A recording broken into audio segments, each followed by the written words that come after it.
good morning everybody. So in the last class we have completed our chapter Glimpses of the Past and now in this class we are going to do the question answer of that chapter. हमारी एक poem है the rebel, इसके question and answers बाकी हैं. मैं आपको इसका PDF भेज दूंगी या फिर मैं इसको क्लास में आपको करवा दूंगी नेक्स्ट लेक्चर में जब भी हमें टाइम मिलेगा. So today we are going to do the question and answers of the poem The Glimpses of the Past.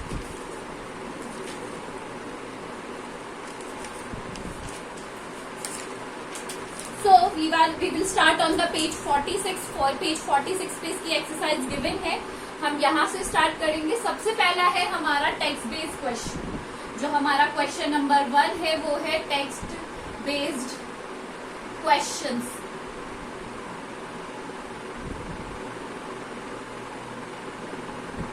Text based question में आपको पैसेज गिवन होता है और यहाँ पे पिक्टोरियल के थ्रू समझाया गया था, तो पिक्चर्स में से पैसेज गिवन है, आपको उनको देखकर आंसर लिखने हैं. सबसे पहला है with its superior weapons the British east India company. आपको यही पैसेज में से देखना है और इसके आंसर फाइंड आउट करने हैं. तो ये था हमारा, ये वाला पैसेज हमारा लिया हुआ है. सेकेंड जो भी था द कंपनीज कॉन्क्वेस्ट में से, तो इसमें से आपको आंसर्स फाइंड करने हैं. मैं आपको यहाँ पर सारे आंसर्स करवा दूंगी. सबसे पहला है with its superior power weapons the British East India Company, that is the second one. इसका फर्स्ट क्वेश्चन है What made it easy for the British to suppress Indians? Indians का क्या कारण था कि वो दब गए थे, ब्रिटिशर्स थे. ये आपका टिक दी करेक्ट है. सबसे पहला है सुपीरियर वेपन, सेकंड है इंटरनल फाइट्स, वीक प्रिंसेसेस या ऑल ऑफ दीज. तो इसका फोर्थ आएगा आंसर ऑल ऑफ दीज, क्योंकि ये तीनों कारण थे. इंटरनल फाइट्स भी थी राजाओं के बीच में, और जो क्या था सुपीरियर वेपन्स भी इसका कारण थे, और वीक प्रिंसेस भी इसका कारण थे. तो इसमें क्या आएगा all of the above. Second है why did the Indian wish to call the English merchant. Indian ने क्यों बुलाया अंग्रेज व्यापारियों को. तो उन्होंने अंग्रेज व्यापारियों को इसलिए बुलाया ताकि वो क्या कर सके, उनसे हेल्प ले सके टू डिफीट राजा बाग. ठीक है, तो इसका कैसे करेंगे. The Indian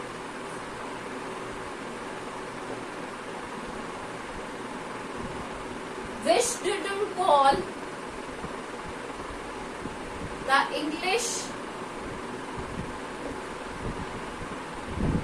merchants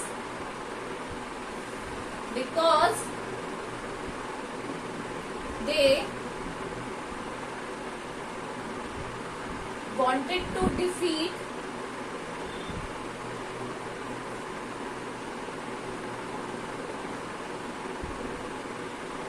their enemy.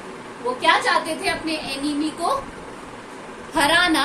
इसलिए उन्होंने किसकी मदद लेने की कोशिश करी, अंग्रेजों की मदद लेने की कोशिश. नाउ हमारा नेक्स्ट क्वेश्चन है how did east India company extended it's power in India. तो किस तरीके से बनाई थी उन्होंने अपनी पावर, जो अपनी ताकत है उसे कैसे बढ़ाया था, एक्सटेंड किया था. विथ इट्स सुपीरियर वेपन्स, क्योंकि उनके पास जो हथियार थे वो हमसे भी ज्यादा सुपीरियर थे, हमसे ज्यादा ताकतवर हथियार थे उनके पास. किस तरीके से करेंगे. The east India company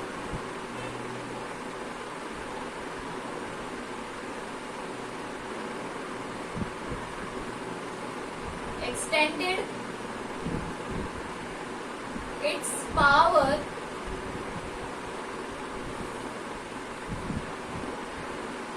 in India with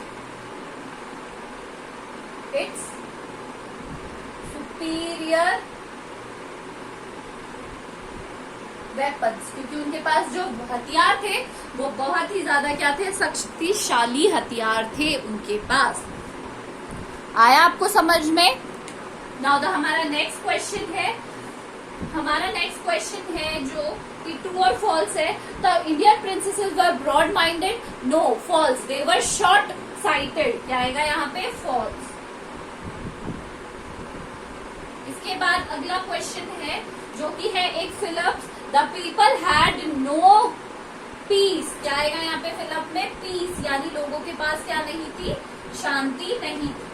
last है right the synonym for the defeat word from the passage. Synonym मतलब होता है जो बिल्कुल उसका पर्यायवाची हो, तो डिफीट का मतलब होता है यहाँ पे सबड्यू। ऊपर दिया हुआ है, हमें उसमें से ही लिखेंगे सबड्यू। ये हमारा एक पैसेज हो गया है। आप एक बार ये सारे क्वेश्चन, ऐसे नहीं है कि आप डायरेक्ट करेंगे, सबसे पहले पैसेज लिखेंगे, फिर क्वेश्चन, फिर उसका आंसर, क्वेश्चन फिर उसका आंसर। लिख लीजिए।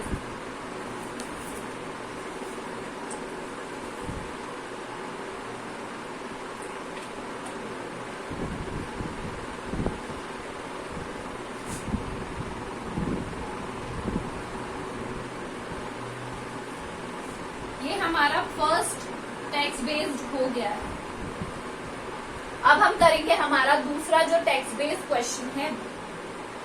दूसरा है हमारा we should have Peshwa Nana Saheb. ये जो हमारा पैसेज है ये लिया गया है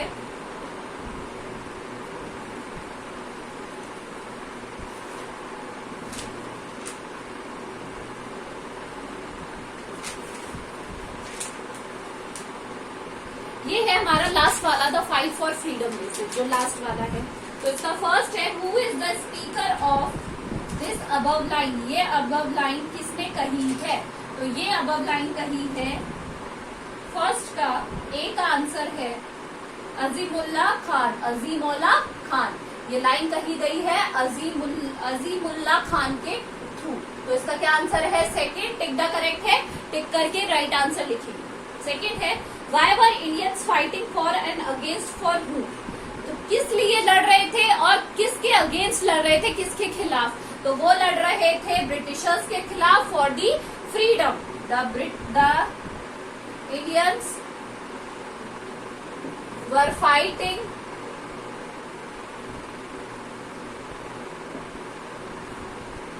for freedom against the Britishers। किसके अगेंस्ट लड़ रहे थे? ब्रिटिशर्स के अगेंस्ट लड़ रहे थे वो ये लड़ाई। चलिए नेक्स्ट है Why did Indians look out for freedom? क्यों चाहिए थी उन्हें freedom? Why did Indians look out for freedom? The Indians look out for freedom because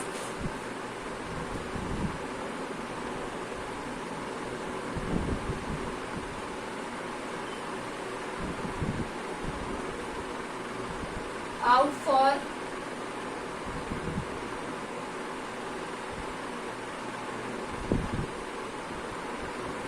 because the East India Company was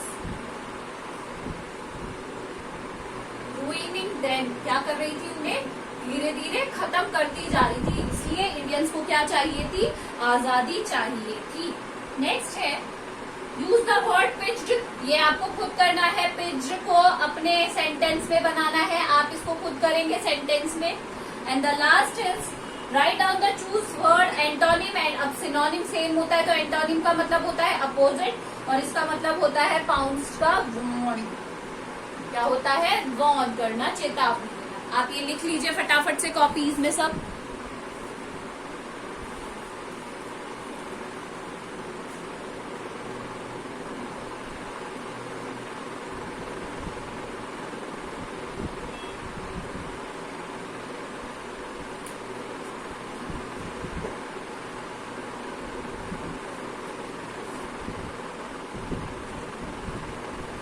चलिए ये आपने कर लिया है, टेक्स्ट बेस्ड क्वेश्चन हमारा हो गया है।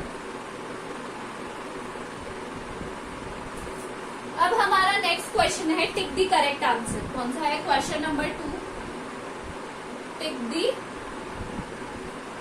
Correct answer. Tick the correct answer में आप डायरेक्ट आंसर नहीं करेंगे, पहले क्वेश्चन फिर आंसर। ये मैं हमेशा बताती हूँ, दोबारा नहीं बताऊँ। सबसे पहला क्वेश्चन है who sing the song O my countryman let your eyes fill with tears. ये गाना किसने गाया था? तो ये गाना गाया था लता मंगेशकर ने। तो पहला आएगा इसका बी, लता मंगेशकर। सेकेंड है who was the king of Mysore. King of Mysore थे टीपू सुल्तान, अकबर, राणा प्रताप या शाहजहां। तो ए आंसर आएगा टीपू सुल्तान। कौन थे? टीपू सुल्तान। थर्ड है who was a learned man from Bengal. कौन थे लर्नेड मैन बंगाल से? स्वामी विवेकानंद, एरिस्टोटल, राजा राम मोहन रॉय या सारे नहीं। उनका नाम था राजा राम मोहन रॉय। सी आएगा इसका, राजा राम मोहन रॉय। नेक्स्ट है who was the popular leader of Faizabad. Faizabad के पॉपुलर लीडर कौन थे? ए थे मौलवी अहमदुल्ला, रानी लक्ष्मीबाई या दादा भाई नारोजी या मोरारजी देसाई। तो वो थे मौलवी अहमदुल्ला। तो ये है इसका आंसर मौलवी अहमदुल्ला। तो आज हमने किया है question number 1 and question number 2।